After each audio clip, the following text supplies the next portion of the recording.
Hello everyone. मित्रों, हम RPSC second grade शिक्षक भर्ती के प्रथम प्रश्न पत्र के लिए मोड पेपर के ऊपर अध्ययन की शुरुआत कर चुके हैं। तो आप वीडियो को लाइक कर दें और चैनल को भी सब्सक्राइब कर लें। इससे जो पहले वीडियो हुए हैं वो भी आप जाके देख लें। इससे पहले शिक्षक भर्ती सेकंड ग्रेड के लिए 5 मॉडल पेपर के ऊपर अध्ययन कर चुके हैं, तो वो वीडियो भी आप जरूर देख लें। आज हम छठे मॉडल पेपर के ऊपर अध्ययन करेंगे मित्रों। साथियों, आपके लिए आरपीएससी सेकंड ग्रेड शिक्षक भर्ती के प्रथम प्रश्न पत्र के लिए 20 से 30 मॉडल पेपर लेकर आऊंगा, तो आप मेरे साथ जुड़े रहें और अपने दोस्तों को भी जोड़ लें। मित्रों, ये सारे मॉडल पेपर आपके सिलेबस अकॉर्डिंग ही करवाए जा रहे हैं, तो आप बिल्कुल घबराएं नहीं। नमस्कार, मैं राजेंद्र सभी का स्वागत करता हूं यूट्यूब चैनल कलाम सिविल सर्विस में। सभी दोस्त वीडियो को लाइक कर दें तथा और अपने दोस्तों तक शेयर कर दें, और जो नए मित्र जुड़े हैं वो चैनल को सब्सक्राइब कर लें। मित्रों, कलाम सिविल सर्विस के नाम से टेलीग्राम चैनल बना हुआ है, तो उसको भी आप ज्वाइन कर लें, जहां से आप वीडियो की पीडीएफ डाउनलोड कर सकते हैं। मित्रों, चलते हैं क्वेश्चनों की तरफ। इससे जो पहले क्लास हुई थी उसमें मैंने आपसे क्वेश्चन पूछा था, जिसका आंसर अपने अगले क्लास में डिस्कस करते हैं दोस्तों। तो स्वेज नहर के बारे में क्वेश्चन पूछा था। जो स्वेज नहर है वो किन दो सागरों से जोड़ती है दोस्तों, किन दो सागरों को जोड़ती है, वो उसका जो आंसर हो जाएगा दोस्तों क्या हो जाएगा, लाल सागर और भूमध्य सागर इसका आंसर हो जाएगा। जो स्वेज नहर किसको जोड़ती है, लाल सागर व भूमध्य सागर को जोड़ती है। अब थोड़ा सा स्वेज नहर के बारे में बात कर लेते हैं दोस्तों। इसकी जो लंबाई है ना, वो 193 किलोमीटर लगभग इसकी लंबाई है मित्रों। और पनामा नहर की लंबाई की दोगुनी इसकी लंबाई है मित्रों। किसकी, पनामा नहर से इसकी दोगुनी लंबाई है। और चौड़ाई कितनी है, चौड़ाई है 60 मीटर दोस्तों। कितनी चौड़ाई, 60 मीटर इसकी चौड़ाई है। और वर्तमान में किसके नियंत्रण में है दोस्तों, वर्तमान में मिस्र के नियंत्रण में है स्वेज नहर दोस्तों।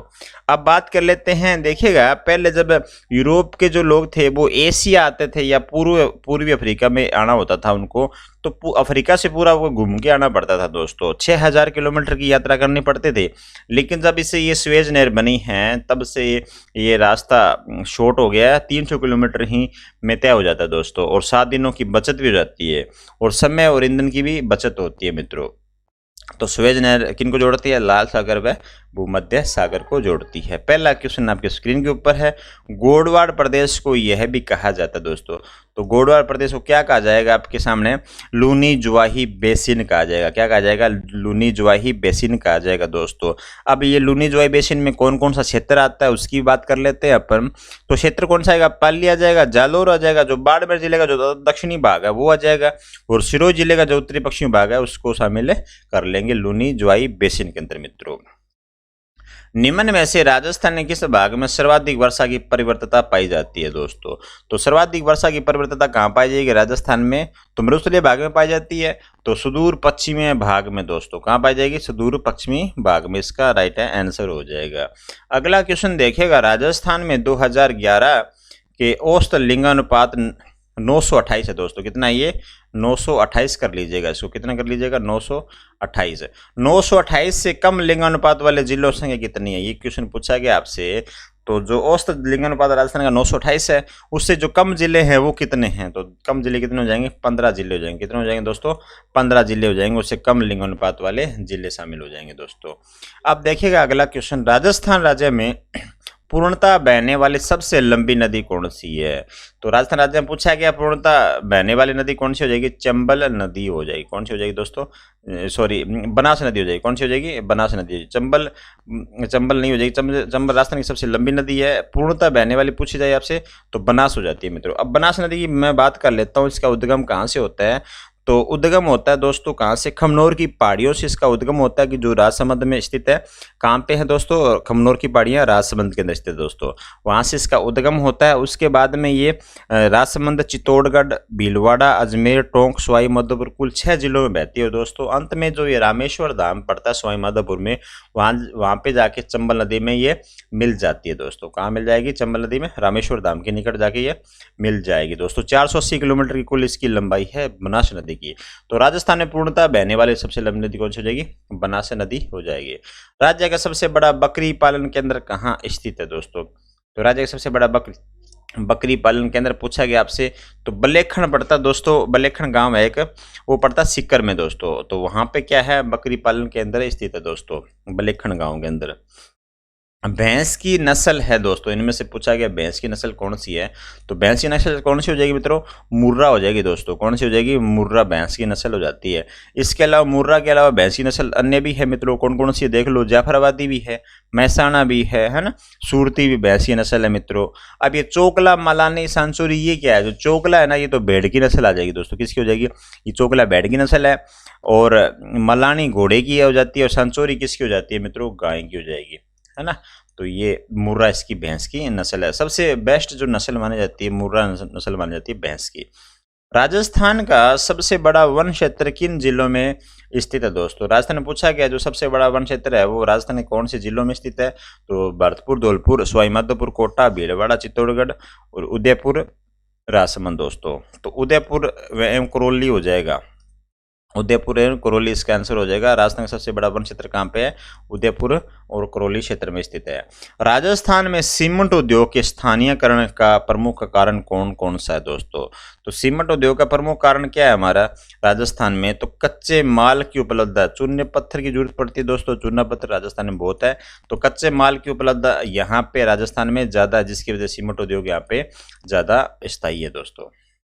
राजस्थान का 2/3 से अधिक चावल उत्पादन, राजस्थान का 2/3 से अधिक चावल उत्पादन क्षेत्र किस कृषि जलवायु खंड के अंतर्गत आता है दोस्तों, तो कौन से जलवायु क्षेत्र के अंतर्गत आएगा राजस्थान का, आर्द्र दक्षिणी मैदान के अंदर आएगा दोस्तों। कौन से मैदान आएगा, आर्द्र दक्षिणी मैदान के अंदर आएगा, चावल उत्पादन का कृषि क्षेत्र में जलवायु खंड के अंतर्गत आता है दोस्तों। अब अगला क्वेश्चन देखिएगा, दक्षिणी राजस्थान की जनजातियों में बड़ालिया का क्या अर्थ है दोस्तों, क्वेश्चन इंपॉर्टेंट है। जो जनजातियां होती है उसके अंदर एक बड़ालिया होता है दोस्तों, शब्द होता है बड़ालिया, तो वो बड़ालिया किससे संबंधित है। अब बात कर लें बड़ालिया, दो पक्षों के जब मध्य विवाह होता है दोस्तों, दो पक्षों के मध्य क्या होता है, विवाह संबंध होता है, तो जो मध्यस्थता करवाता है, मध्यस्थता कौन करवाएगा, मामा करवाता है, जैसे मान लो फूफा कराता है, तो उसको क्या बोलेंगे, बड़ालिया बोलेंगे, उसको क्या बोलेंगे, बड़ालिया बोल देंगे मित्रों। अगला इसका जो आंसर हो जाएगा, पहला आंसर हो जाएगा सही। अब देखिएगा, सुमेलित करना है मित्रों, क्या करना है, सुमेलित करना है। पांडुपोल पूछा गया है आपसे, एक तरफ से क्या दे रखे हैं, पैटर्न दे रखे हैं, दूसरे तरफ क्या दे रखे हैं, इनकी स्थिति दे रखी है, जिला दे रखा है दोस्तों। तो पांडुपोल जो है ना, पांडुपोल कहाँ पर है, पांडुपोल है दोस्तों कहाँ पर, अलवर में दोस्तों। पांडुपोल अलवर में है। जसवंतथड़ा कहाँ पे हो जाएगा, जोधपुर में हो जाएगा। लालगढ़ कहाँ हो जाएगा, लालगढ़ बीकानेर में हो जाएगा। और गागड़ किला कहाँ हो जाएगा दोस्तों, ये हो जाएगा झालावाड़ में। 3 4 2 1 दोस्तों, इसका आंसर 3 4 2 1, 3 नंबर जो हमारा आंसर सही हो जाएगा दोस्तों। अगला क्वेश्चन देखेगा, विराट की जो भीम की जी की डूंगरी है ना, वहां से अशोक का शिलालेख मिला दोस्तों। क्या मिला, अशोक का शिलालेख मिला है, जिसकी खोज किसने करी है मित्रों, ये पूछा गया आपसे। इससे पहले मैं आपसे एक बात और कर लेता हूँ, जो विराट में जो विजय की पहाड़ियां बढ़ती है ना, वहाँ मौर्य सम्राट के अशोक के बाबरू शिलालेख मिला दोस्तों। उसकी खोज नहीं 1837 में कैप्टन ब्रट ने करी थी दोस्तों। किसने करी थी, वो कैप्टन ब्रट ने करी थी। लेकिन ये क्वेश्चन पूछता है कि भीम की जो डूंगरी है ना, वहां से अशोक का शिलालेख किसने खोजा दोस्तों, तो इसका आंसर हो जाएगा कार्लाइल ने दोस्तों। क्या हो जाएगा इसका, कार्लाइल हो जाएगा। थोड़ा सा इसका देख लीजिएगा क्वेश्चन को अच्छे से। किस प्रतिहार राजा के काल में प्रसिद्ध ग्वालियर प्रस्थिति की रचना की गई दोस्तों, किस काल में की गई थी ये प्रतिहार, तो देख लीजिए। गुर्जर प्रतिहार शासक था भोज प्रथम, जिसको मिहिर भोज के नाम से भी अपन जानते हैं दोस्तों। किसके नाम से जाने जाते हैं, मिहिर भोज के नाम से जान जाते हैं, जिसके अंदर क्या होती है, ग्वालियर प्रस्थिति की रचना होती है। तो भोज प्रथम इसका आंसर हो जाएगा मित्रों। क्या हो जाएगा, भोज प्रथम इसका आंसर हो जाएगा।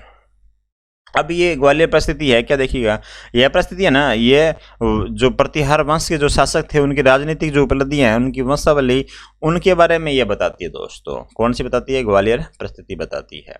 बिड़ला सिमट वृक्ष अवस्थित है दोस्तों। बिड़ला सिमट वृक्ष पूछा गया आपसे, ये कहाँ पे अवस्थित है, तो बिड़ला जो सिमट अवस्थित है वो कहाँ हो जाएगा आपका, चित्तौड़गढ़ में हो जाएगा दोस्तों। कहाँ हो जाएगा, चित्तौड़गढ़ में हो जाएगा। अब मित्रों बात कर लेते हैं, सीमेंट की बात चल रही है, तो सीमेंट जो सीमेंट का उत्पादन हो रहा है वो भारत के अंदर क्या हो रहा है, जैसे विश्व में जो सबसे ज्यादा किस्म कहाँ पे हो रहा है, चीन के अंदर हो रहा है, और चीन के बाद दूसरा स्थान किसका है, वो भारत का ही है सीमेंट उत्पादन के अंदर देखिएगा।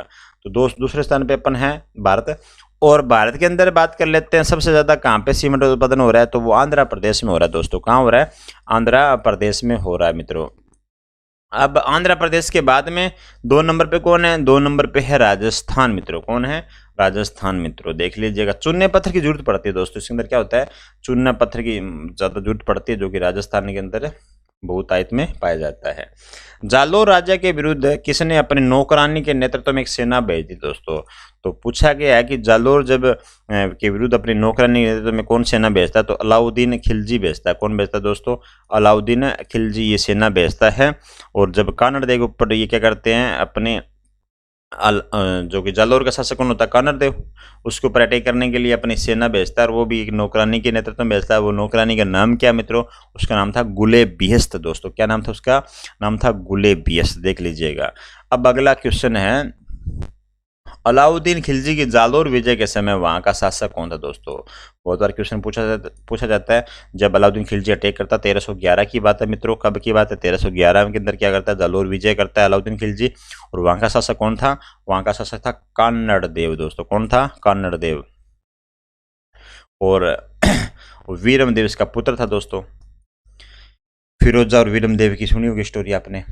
अगला क्वेश्चन देखिएगा, अकबर द्वारा राजपूत राजाओं का ऐतिहासिक नागौर दरबार दोस्तों का आयोजन नागौर में किस वर्ष किया जाता है दोस्तों? ये क्वेश्चन पूछा गया आपसे। तो नागौर के अंदर क्या, जब अकबर आते हैं जियारत करने के लिए अजमेर, तब ये नागौर दरबार का आयोजन होता है। अकाल रात के लिए अकाल रात करने के लिए ये आयोजन होता है। इसके लिए क्या बनता है? एक तालाब का निर्माण होता है, जो शुक्र तालाब है तो नागौर के अंदर, उसमें उसका भी निर्माण होता है मित्रों। लेकिन इसका जो वास्तविक उद्देश्य था वो क्या था? राजपूतों को मुगलों की अधीनता स्वीकार करवाना था दोस्तों, इस नागौर दरबार का। तो नागौर दरबार होता कब है? 1570 के अंदर होता है मित्रों। अब नागौर दरबार में कौन कौन इसकी अधीनता स्वीकार करता है? हर्राय बाटी होता है जैसलमेर का दोस्तों, वो भी करता है। कल्याणमल अपने 2 पुत्रों के साथ में, और वो भी अधीनता स्वीकार करता है। उदय सिंह था जोधपुर का शासक दोस्तों, वो भी कर लेता है। लेकिन उदयपुर का एक शासक और था, जोधपुर का शासक और था इसके अलावा, उदय सिंह के अलावा। वो कौन था? चंद्रसेन दोस्तों। चंद्रसेन इसकी अधीनता स्वीकार नहीं करता है मित्रों। अगला क्वेश्चन देखिएगा, कन्हैयालाल मित्तल, मांगीलाल भव्य एवं मकबूल आलम किस राज्य प्रजामंडल से संबंधित है दोस्तों? ये सारे जितने हैं ये किससे संबंधित हैं? ये हो जाएंगे हमारे झालावाड़ प्रजामंडल दोस्तों। नवंबर 1946 में झालावाड़ प्रजामंडल की स्थापना होती है। कब होती है? नवंबर 1946 के अंदर इसकी स्थापना होती है मित्रों। स्वतंत्रता सेनानी व राजनीतिज्ञ नगेंद्र बाला किस शहर से संबंधित है दोस्तों? स्वतंत्रता सेनानी नगेंद्र बाला पूछा गया है, तो वो कौन से शहर से थे? ये जो 1941 से 1945 तक ये क्या करते हैं? किसान आंदोलन व भारत छोड़ो आंदोलन में सक्रिय रूप से भाग लेते हैं। कौन लेते हैं? तो कौन लेते हैं? ये नगेंद्र बाला दोस्तों। ये पूछा गया कौन से जिले से थे? तो राजस्थान में ये थे कोटा जिले से दोस्तों। कौन से जिले थे? राजस्थान के कोटा जिले से ये थे। अब देखेगा राजस्थान दिवस कब मनाया जाता है दोस्तों? पूछा, सिंपल क्वेश्चन है, हर बार एग्जाम में पूछ भी लिया जाता है। तो राजस्थान दिवस कब मनाया जाता है मित्रों? 30 मार्च को राजस्थान दिवस मनाया जाता है दोस्तों। 30 मार्च, क्योंकि इस दिन क्या हुआ था? भारत राजस्थान का गठन हुआ था दोस्तों। क्या हुआ था? भारत राजस्थान का गठन हुआ था मित्रों। अगला क्वेश्चन देखेगा, मेवाड़ प्रजामंडल आंदोलन से संबंधित महिला कौन है दोस्तों? मेवाड़ प्रजामंडल से पूछी गई महिला कौन है? तो महिला कौन हो जाएगी? वो हो जाएगी आपकी नारायणी देवी हो जाएगी। कौन हो जाएगी मित्रों? नारायणी देवी हो जाएगी। अब ये नारायणी देवी कौन थी मित्रों? उसकी बात कर लेते हैं। जो ये वैसे सिंगोली जो एमपी में पड़ती है वहाँ की ये जन्मस्थली इसकी नारायणी देवी की। अब ये किसकी धर्मपत्नी है? माणिक्यलाल जो वर्मा थे उनकी धर्मपत्नी थी नारायणी देवी वर्मा दोस्तों।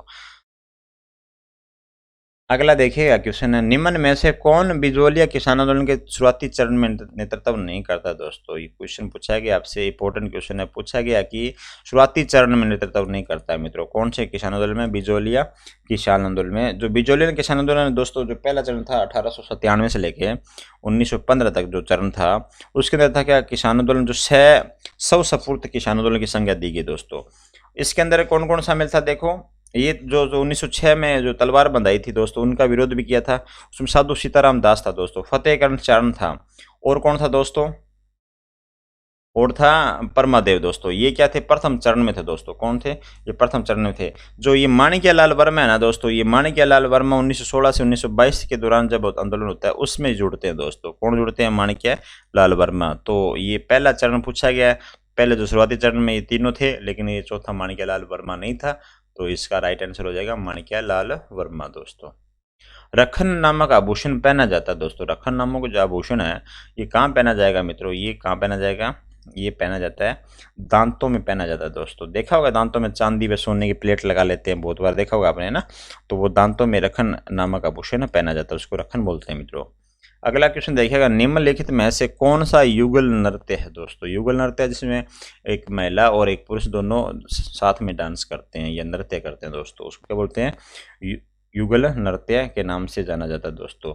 अब बात कर लेते हैं इसका आंसर की। इसका आंसर दोस्तों क्या हो जाएगा, इसका आंसर हो जाएगा मित्रों, इसका आंसर हो जाएगा संक्रिय नृत्य हो जाएगा। क्या हो जाएगा इसका आंसर है, संक्रिय नृत्य हो जाएगा मित्रों। क्या हो जाएगा, सक्रिय नृत्य हो जाएगा। ये कालबेलियों का युगल नृत्य है दोस्तों। ये सर्वाधिक आकर्षण और प्रेम के लिए दोस्तों ये युगल नृत्य बना हुआ है दोस्तों। इसमें जो अंग संचालन बड़ा ही सुंदर होता है मित्रों। क्या होता है, अंग संचालन बड़ा ही सुंदर होता है। रनेला किस लोक देवता की सिद्ध पीठ है मित्रों। जो रनेला है ना वो किसकी है सिद्ध पीठ है, वो कल्ला जी की है मित्रों। 4 हाथों वाले देवता थे कल्ला जी, तो उसकी पीठ कहाँ पे है, रनेला में हो जाएगी दोस्तों। कहाँ हो जाएगी रनेला। अब रिनोला चित्तौड़ में पड़ता है दोस्तों। कहाँ पे, ये चित्तौड़ में स्थित है। और इन्हें शेषनाग का अवतार भी कहते हैं दोस्तों। किसका कहते हैं, शेषनाग का अवतार भी कहते हैं। अब देखिएगा माउंट आबू में जो राजस्थान में पड़ता है वो दिलवाड़ा मंदिर प्रसिद्ध है दोस्तों। सरदार वल्लभ भाई पटेल ने जो दिलवाड़ा का मंदिर और माउंट आबू दोनों को कहाँ मिलाने की कोशिश की थी, ये मिलाने की कोशिश की थी। उस टाइम बॉम्बे एक प्रांत हुआ करता था, उसमें मिलाने की कोशिश करी थी दोस्तों। आज जिसको हम गुजरात बोलते हैं उसमें मिलाने का प्रयास किया था सरदार वल्लभ भाई पटेल एकीकरण के समय मित्रों। तो माउंट आबू राजस्थान के अंदर जो दिलवाड़ा मंदिर प्रसिद्ध है दोस्तों। जो दिलवाड़ा मंदिर है ना वो जैन मंदिर के लिए प्रसिद्ध दोस्तों। किस लिए, जैन मंदिर में कला हेतु प्रसिद्ध है दोस्तों। तो पहला ऑप्शन इसका राइट हो जाएगा मित्रों। रागड़ी बोली मिश्रण किसका है, रागड़ी जो बोली है ना वो किसका मिश्रण है दोस्तों, वो है मारवाड़ी और मालवी का मिश्रण है। कौन सा, रागड़ी बोली दोस्तों। ये इसका आंसर ये हो जाएगा मित्रों, है ना, देख लीजिएगा।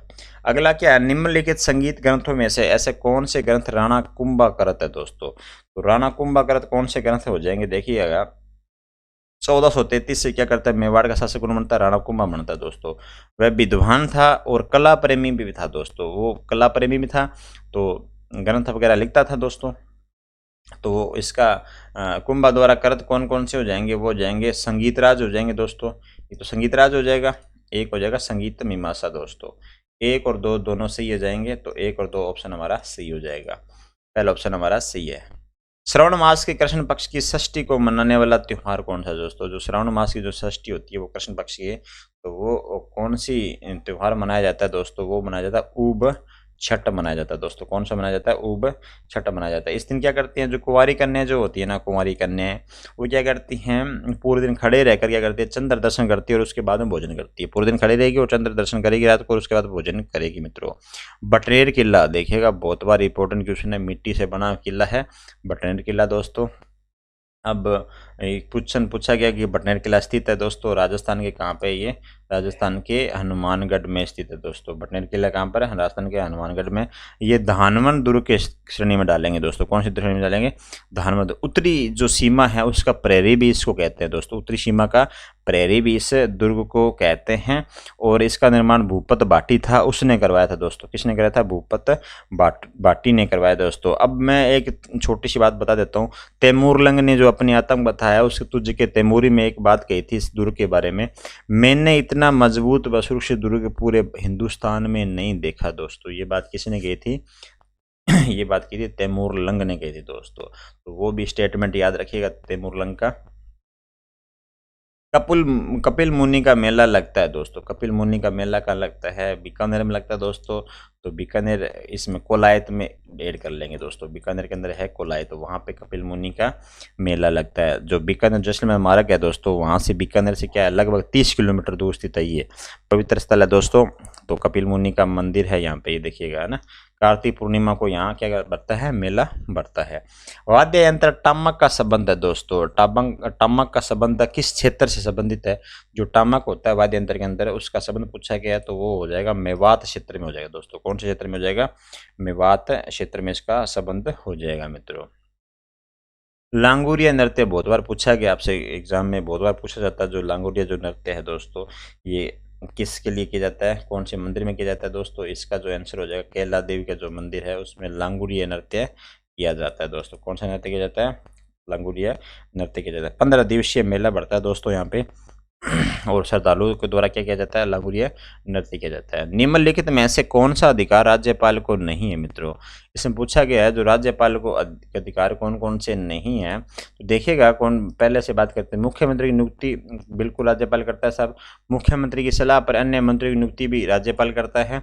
राज्य की कार्यपालिका शक्ति सीमा में किसी भी सिद्ध दोष व्यक्ति को दंड को क्षमा करना, दोस्तों ये भी सही है। उच्च न्यायालय के न्यायाधीशों की नियुक्ति दोस्तों यह नहीं करता है, राष्ट्रपति करता है दोस्तों। जो उच्च न्यायालय के जो न्यायाधीश होते हैं राष्ट्रपति करता है। किसकी परामर्श से करता है? वो राज्यपाल की परामर्श से जरूर करता है, लेकिन नियुक्ति कौन करता है? वो एक्चुअली में राष्ट्रपति करता है मित्रों। तो ये ऑप्शन जो हमारा डी नंबर सही हो जाएगा इसका। राज्यपाल का अधिकार क्षेत्र में ये नहीं है मित्रों। राजस्थान में लोकायुक्त की जांच के दायरे में आता है दोस्तों। जो लोकायुक्त में जांच के दायरे में कौन कौन आएगा दोस्तों, देखिएगा इसके अंदर कौन कौन आता है। एक तो मंत्री आते हैं दोस्तों, ये सही है, मंत्री आएंगे। और सचिव भी आएंगे दोस्तों। राज्यपाल, दोस्तों राज्यपाल नहीं आते हैं लोकायुक्त, ये देखिएगा लोकायुक्त की जांच के दायरे में राज्यपाल कभी नहीं आते हैं। स्वायत्त शासन संस्थाओं के अध्यक्ष आते हैं दोस्तों। तो 1 2 4 1 2 4 पहला ऑप्शन इसका राइट हो जाएगा। अगला क्वेश्चन देखिएगा, राज्य सरकार के सचिव किस सेवा से संबंधित होते हैं? जो राज्य सरकार जो सचिव होते हैं वो किस सेवा से संबंधित होते हैं मित्रों? जो राज्य सरकार सचिव जो होते हैं वो IAS अधिकारी होते हैं। क्या होते हैं दोस्तों? IAS अधिकारी होते हैं। और इनका जो मुख्य जो कार्यालय है वो जयपुर के अंदर दोस्तों, जिसे सचिवालय कहते हैं दोस्तों। क्या बोलते हैं? सचिवालय कहते हैं। इस विभाग का जो प्रशासनीय जो मुख्य होता है वो उसको क्या कहलाता है?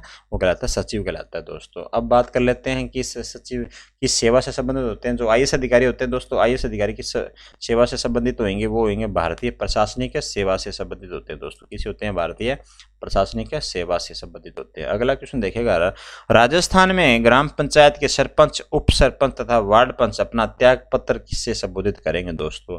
जो पंचायत ग्राम पंचायत होती है उसके अंदर होते हैं सरपंच भी होते हैं दोस्तों, उप सरपंच भी होते हैं, वार्ड पंच होते हैं। यदि उनको अपना त्याग पत्र देना तो वो किसको देंगे दोस्तों? वो देंगे BDO को। किसको देंगे?